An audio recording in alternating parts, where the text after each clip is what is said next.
Hallo julle, welkom in my kombuisie. So vandag gaan ons so klein bietjie volstruis doen van die klein Karoo.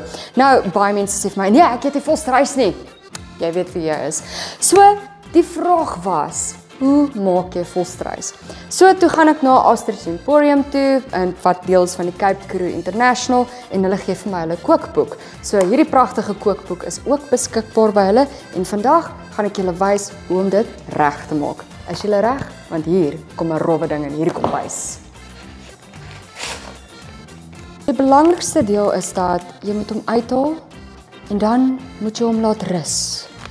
Sê vir hom 'n pragtige gediggie, enigiets van daai aard, maar hy moet rus en jy moet hom waardeer vir wat hy is. Kyk hoe pragtig is dit, hier is lekker 5 stukke aan. Joh!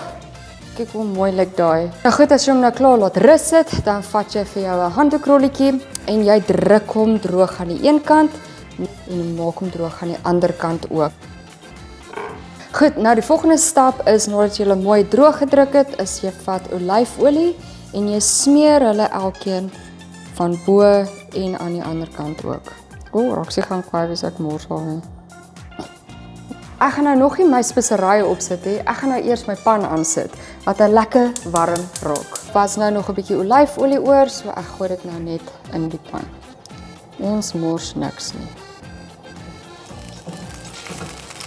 Klink nou reg vir aksie. Volgende stap is ek seël net my pellets aan albei kante. Soos jy kan hoor, hy is lekker warm. Volgende stap is ek vat my speserye. Sit dit aan die een kant, draai hom weer om en doen dieselfde aan die ander kant. Lekker. 'n lekker tip is, gebruik 'n knyper en nie 'n vurkie. Jy wil hom nie seer maak nie.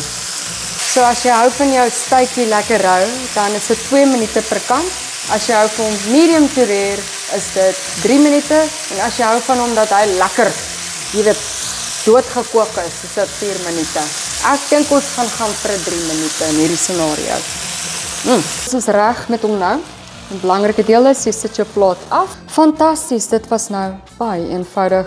So wat ek gaan doen, ek het 2 stukkies vir my en vir Roxie elk, met 'n bietjie mash en komkommer, en dan 'n tuisgemaakte champignon sousie.